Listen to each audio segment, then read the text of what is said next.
Political and business management কলেজের 2020-21 শিক্ষাবর্ষের সকল ছাত্রছাত্রীবৃন্দ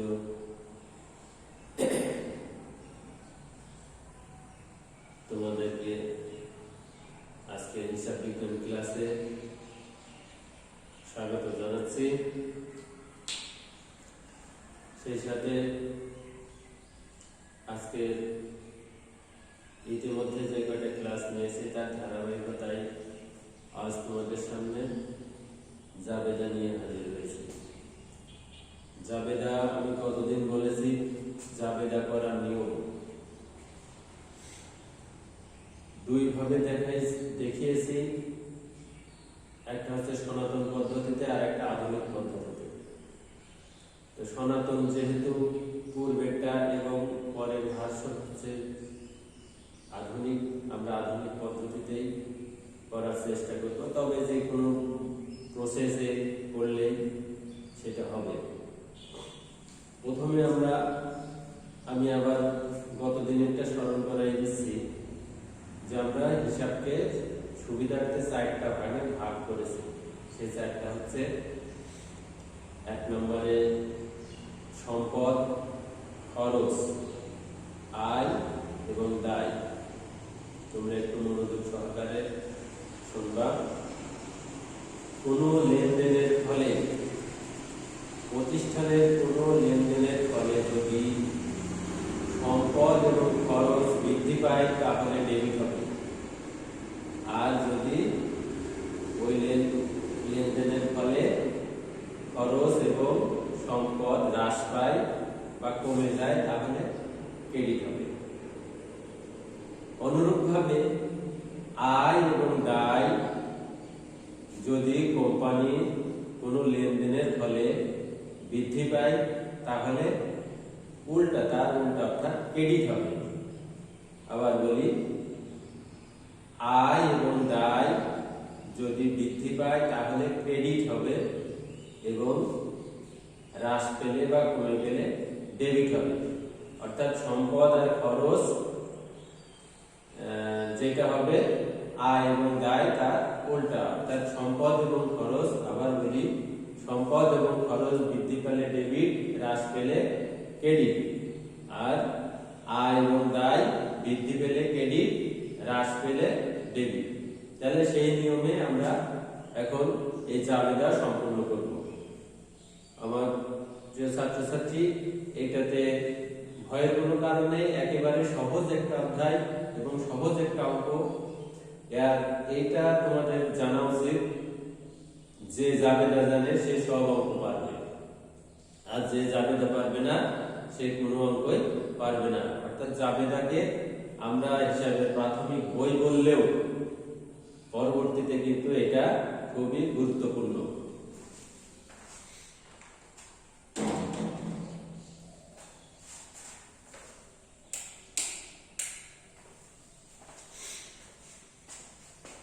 তো সেখানে আমরা প্রথমে দেখব যে লেনদেন। আমরা বলেছি একটা প্রতিষ্ঠানের লেনদেন, এই লেনদেনটা কি, লেনদেনটা ধরতে পারলে আমরা অঙ্কটা হয়ে যাবে আমাদের। তাহলে লেনদেন বিষয়টা আমাদের আগে অনুধাবন করতে হবে।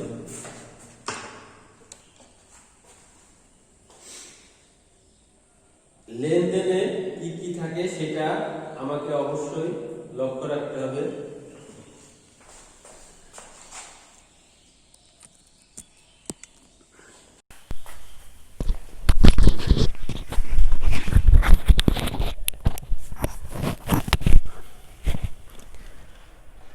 এবং লেনদেনের ফলে যে পরিবর্তন, এই 4টা জিনিস বললাম, এই 4টা জিনিসের যে পরিবর্তন হবে সেটাকে অবশ্যই ভালো করে খেয়াল করতে হবে।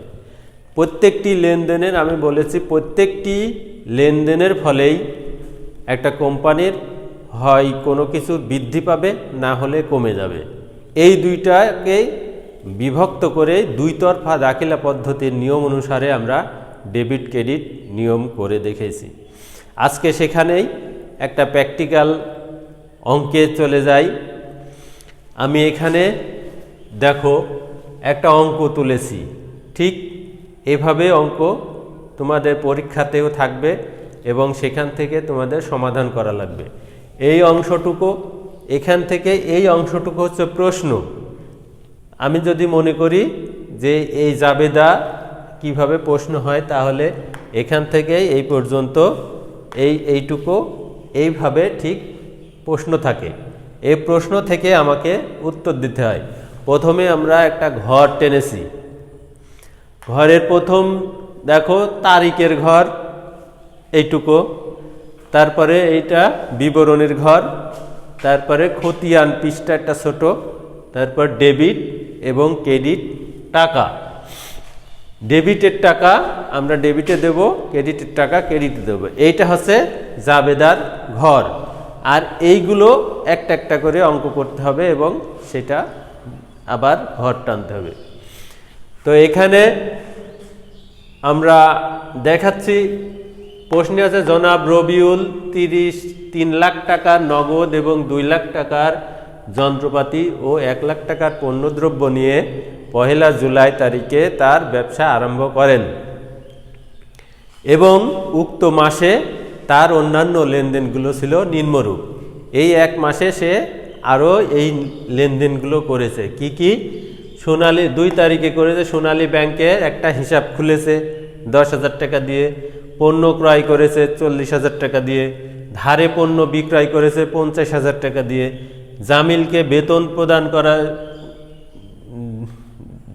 প্রদান 12,000 টাকা, যন্ত্রপাতির অবচয় 15,000 টাকা, অনাদায়ী দেনা 2,000 টাকা।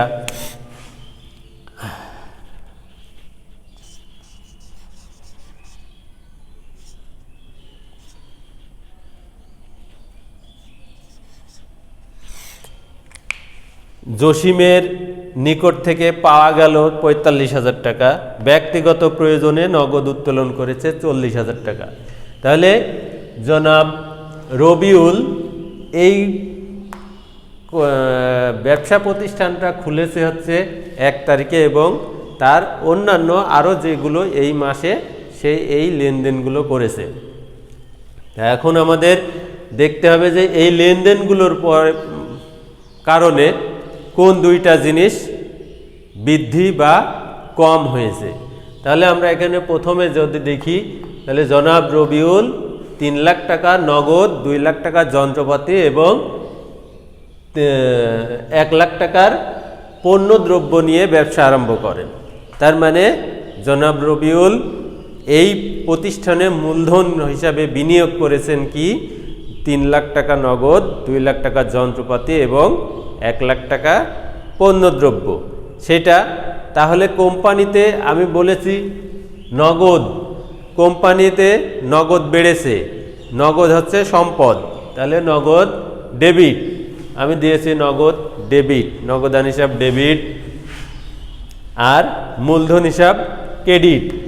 তারপরেরটা হবে যন্ত্রপাতি, 2 লাখ টাকার যন্ত্রপাতি, কোম্পানিতে যন্ত্রপাতি বেড়েছে, যন্ত্রপাতিও একটা সম্পদ, তাহলে আর এটা কে দিয়েছে? মালিক, মূলধন স্বরূপ, তাহলে যন্ত্রপাতি হিসাব ডেবিট আর মূলধন হিসাব ক্রেডিট।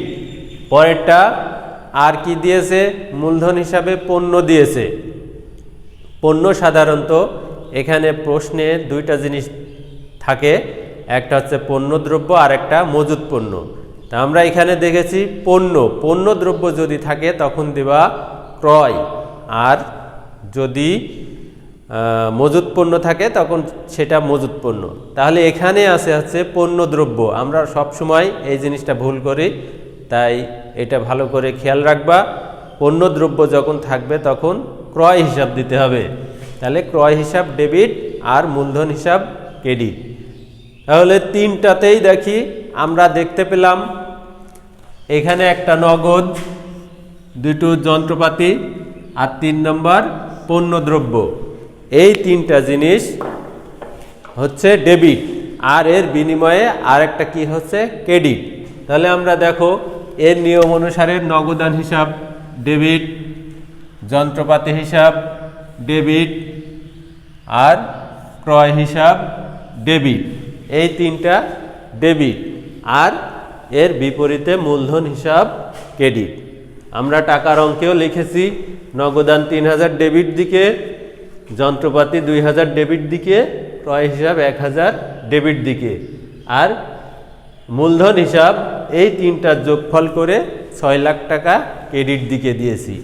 এটাকে বলা হচ্ছে দুতরফা দাখিলা পদ্ধতি। এরপরেরটা কি, জুন 2 তারিখে সোনালী ব্যাংকে হিসাব খুলেছে। সোনালী ব্যাংকে কোম্পানির নামে যদি সোনালী ব্যাংকে বা যে কোনো ব্যাংকে হিসাব খোলা হয় তাহলে সেটা সেই ব্যাংক হিসাবও সম্পদ হয়, কারণ সেটার থেকে অনেক দিন যাবত সার্ভিস পাওয়া যায়। তো এইখানে দুইটা জিনিস দেখো, লেনদেনের ফলে দুইটা জিনিসের পরিবর্তন হয়েছে। একটা হচ্ছে ব্যাংক হিসাব, ব্যাংক বৃদ্ধি পেয়েছে, আর এই নগদ টাকা হ্রাস পেয়েছে। কোম্পানিতে নগদ টাকা হ্রাস পেয়েছে বা কমে গেছে, আর ব্যাংকের টাকা বেড়ে গেছে। তাহলে কি হবে, ব্যাংক একটা সম্পদ, নগদও একটা সম্পদ। ব্যাংক বেড়ে গেলে ডেবিট, আর নগদ কমে গেলে ক্রেডিট। আমরা এখানে দিয়েছি সোনালী ব্যাংক হিসাব ডেবিট, আর নগদান হিসাব ক্রেডিট। টাকা দিয়েছি সোনালী ব্যাংকের ডেবিট দিকে 10,000, আর ক্রেডিট দিকে নগদান হিসাব 10,000। ওকে, পরবর্তীতে যাই পণ্য ক্রয়। এখানে খেয়াল রাখবা পণ্য 3 রকম ক্রয় করা হয়, নগদ ক্রয় আর ধারে ক্রয়। সাধারণত এটা আছে ফ্রেশ ক্রয়। তো যদি বাকিতে বা ধারে বলা না থাকে তাহলে আমরা ধরে নেব সেটা নগদ ক্রয়। তাহলে নগদে ক্রয় করলে কি হয়, ক্রয় হিসাবটা কি, এখানে দুইটা জিনিস আছে, একটা হচ্ছে ক্রয় আর একটা নগদ টাকা। তো ক্রয় হচ্ছে কোনো কিছু ক্রয় করলে সেটা তো খরচ হয়, কিন্তু খরচ আবার 2 রকম, একটা মূলধনী আর একটা মুনাফা জাতীয়। কিন্তু এখানে পণ্য ক্রয় আর সম্পদ ক্রয়, মনে রাখতে হবে যদি সম্পদ ক্রয় হয় তাহলে সম্পদের নাম হবে, আর যদি অন্য যে কোনো ক্রয় থাকে তাহলে সেটা পণ্য ক্রয়। তাহলে এখানে পণ্য ক্রয় কি দিয়ে, নগদ টাকা দিয়ে। তাহলে ক্রয় মানে খরচ, তাহলে খরচ বৃদ্ধি পেয়েছে, আর নগদ টাকা দিয়ে দিছি তার মানে কোম্পানিতে নগদ টাকা হ্রাস পেয়েছে। তাহলে কি হবে, নগদ ক্রয় হিসাব অর্থাৎ খরচ হিসাব খরচ, ক্রয় হিসাব ডেবিট, আর নগদান হিসাব ক্রেডিট। আমার প্রিয় ছাত্রছাত্রী, আজকের এখানে তোমরা আরেকটু, আমি কিভাবে বোঝাতে পারছি আমি জানি না, তারপরেও চেষ্টা করছি তোমাদের বোঝানোর। আচ্ছা, পরবর্তীটা 7 তারিখে ধারে পণ্য বিক্রয়। এখানে এই লেনদেনের ফলে কোম্পানির দুইটা জিনিস হ্রাস বৃদ্ধি ঘটেছে। একটা হচ্ছে বিক্রয়, পণ্য বিক্রয়। পণ্য বিক্রয়টা কি, বিক্রয় করলে আয় হয়, তাহলে আয়, বিক্রয় করলে আয় হয়, তাহলে আয় এখানে বৃদ্ধি পেয়েছে। আমি বলেছি আয় বৃদ্ধি পেলে কি হবে, আয় বৃদ্ধি পেলে ডেবিট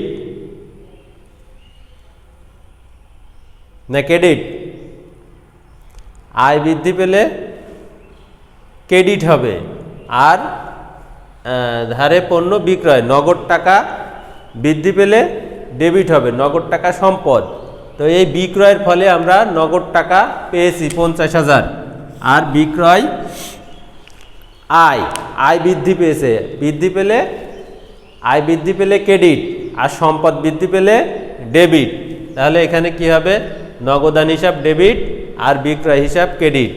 দেখো এখানে দিয়েছি, সরি, নগদ না, এখানে ধারে বিক্রয়ের কথা বলা হয়েছে, ধারে বিক্রয়। তাহলে আমরা তো নগদ পাইনি, ধারে বিক্রয় করলে, ধারে বিক্রয় হচ্ছে দেনাদার সম্পদ, অর্থাৎ আমরা পরবর্তীতে ওই টাকাটা পাবো।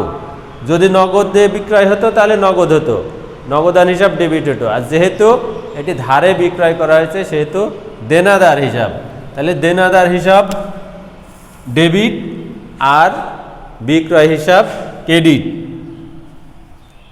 এই দুটো পরিবর্তন হয়েছে, বিবিধ দেনাদার হিসাব ডেবিট আর বিক্রয় হিসাব ক্রেডিট। তারপরেরটা কি? জামিলকে বেতন প্রদান। বেতন প্রদান করলে কি হয়? খরচ। বেতনটা খরচ আর প্রদান হিসাবে নগদ টাকা, তাহলে খরচ বৃদ্ধি পেয়েছে আর সম্পদ কমে গেছে। এখানে দিয়েছে বেতন হিসাব ডেবিট আর নগদান হিসাব ক্রেডিট। পরবর্তীটা অনাদায়ী দেনা 20,000 টাকা, 2,000 টাকা। অনাদায়ী দেনা অর্থাৎ আমরা কারোর কাছ থেকে পেতাম, এখন আর ধরে নিচ্ছি সেটা আর পাবো না, তার মানে কোম্পানি সেটা ক্ষতি বা খরচ। তাহলে ক্ষতি বা খরচ হলে সেটা ডেবিট। আর কি হবে? এইটা হচ্ছে পেতাম। পেতাম মানে দেনাদার, কোনো দেনাদার, তাহলে কমে যাবে। তাহলে দেনাদার সম্পদ, সম্পদ কমে গেলে ক্রেডিট, এবং খরচ হলে বা ক্ষতি হলে ডেবিট। তাহলে অনাদায়ী দেনা ডেবিট আর অনাদায়ী দেনা ডেবিট এবং বিবিধ দেনাদার ক্রেডিট। আর একটা জিনিস বাদ দিয়ে গেছি আমরা 15 তারিখে। 15 তারিখে বলছে যন্ত্রপাতির অবচয়। অবচয় হলে কি হয়? সেটা নিশ্চয় খরচ বা ক্ষতি। আর তাহলে খরচ বেড়ে গেছে এবং যন্ত্রপাতির অবচয়ের ফলে যন্ত্রপাতি কমে গেছে। এখানে অবচয় তাহলে খরচ ডেবিট আর যন্ত্রপাতি ক্রেডিট। দেখো, অবচয় ডেবিট আর যন্ত্রপাতি ক্রেডিট।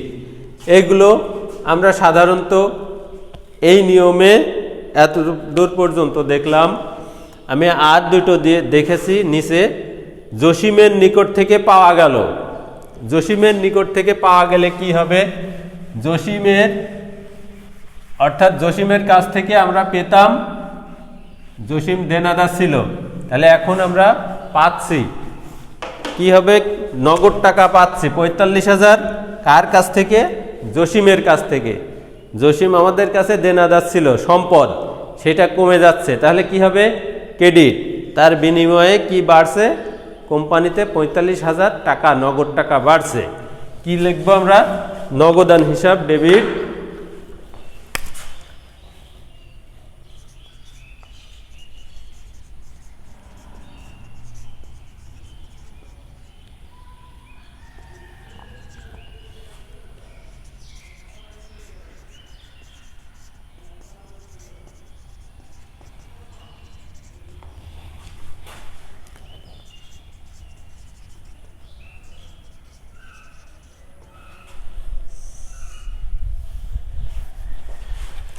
ঠিক আছে। তাহলে এই লেনদেনটার ফলে নগদ টাকা বাড়ছে আর জামিলের দেনাটা কমছে, তাই নগদান হিসাব ডেবিট আর জসিম হিসাব ক্রেডিট। তারপরেরটা ব্যক্তিগত প্রয়োজনে উত্তোলন। ব্যক্তিগত প্রয়োজনে উত্তোলন করে কে? মালিক। এখানে উত্তোলন আমি বলেছি, উত্তোলন করলে সেটা ডেবিট হয়, তাহলে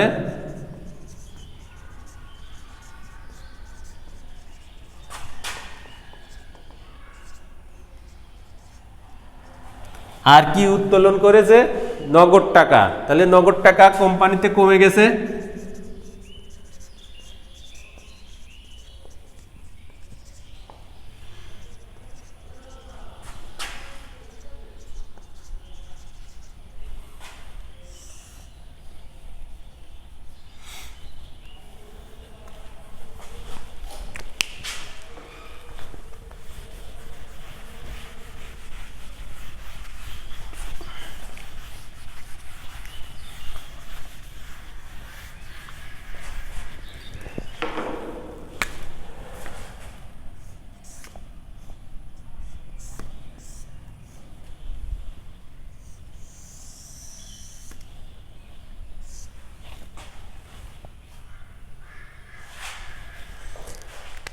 এই পর্যন্ত যখন শেষ হয়ে গেল,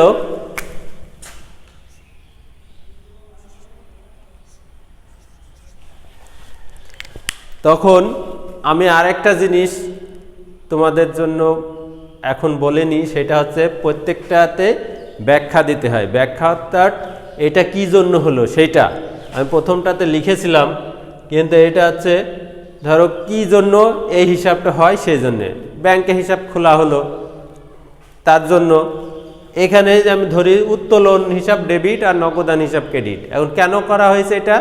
কারণ এখানে লিখতে হবে যেহেতু নগদ টাকা উত্তোলন করা হয়েছে। এইভাবে আমি পরবর্তী ক্লাসে এটা আরও ভালো করে দেখাবো।